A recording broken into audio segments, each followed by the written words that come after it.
I still eat gushers. Ladies who vlog, drop verbal bombs, telling the world we up to something, sharing the love. Yeah, tell them who we are. Totes awesome. I told you this one could be potentially scary, and no, the gushers are not what I was gearing up for when I was thinking about making this. Actually, I'm talking about whether or not it's the right choice for you, for one, to give up their pet. I had my dog. If you watched Vita, the videos from Vita, you probably saw her make cameos. She was a wonderful shepherd, beagle, mutt rescue mix. Really good heart, really high energy. I adopted her as a puppy when I was living with my ex-boyfriend, Brian.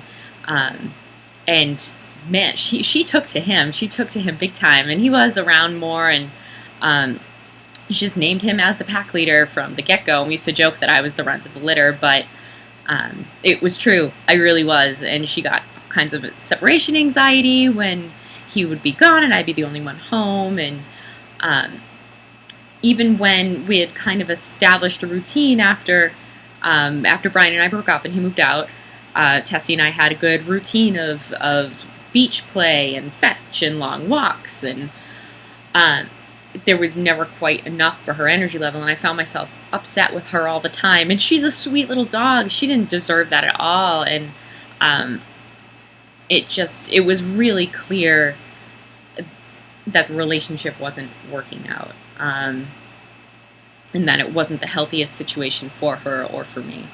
And I wound up choosing to give the shelter, to call up the shelter who I adopted her from, and they were wonderful and not judgmental, and they did take her back, and she was adopted within a matter of days to a new family, a new couple. And the thing is, not everybody is so non-judgmental about that kind of thing, and I get it. I understand that when you are adopting an animal, you are intending to make a lifelong commitment to that animal, and that is absolutely the way I felt. But what do you do when when you know deep down that the quality of life for that animal isn't what it should be? What are people going to say? What are people going to think? Which isn't a normal thing for me to really care about. For a while it was, oh, how's your puppy? And she's good. Change the subject. I didn't really say anything. I made the right decision for her and the right decision for me.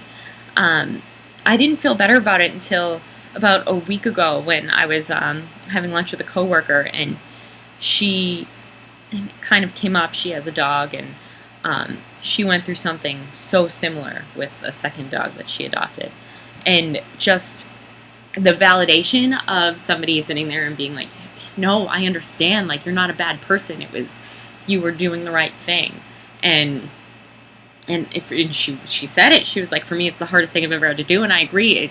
And I know and I said this before, I'm really lucky if that's the hardest thing I ever have to do in my life. But it really was, up to this point, the hardest thing I've had to do. If you are thinking of adopting an animal and you live in the Chicago area, Paws Chicago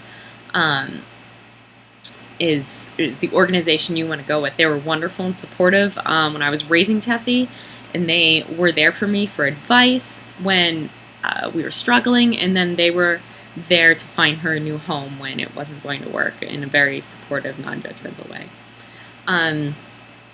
So that was what I wanted to share. My only other secret is that I'm only on like page 5 of Infinite Jest. I'm sorry, book clubbers, it's not going well. Have a good week.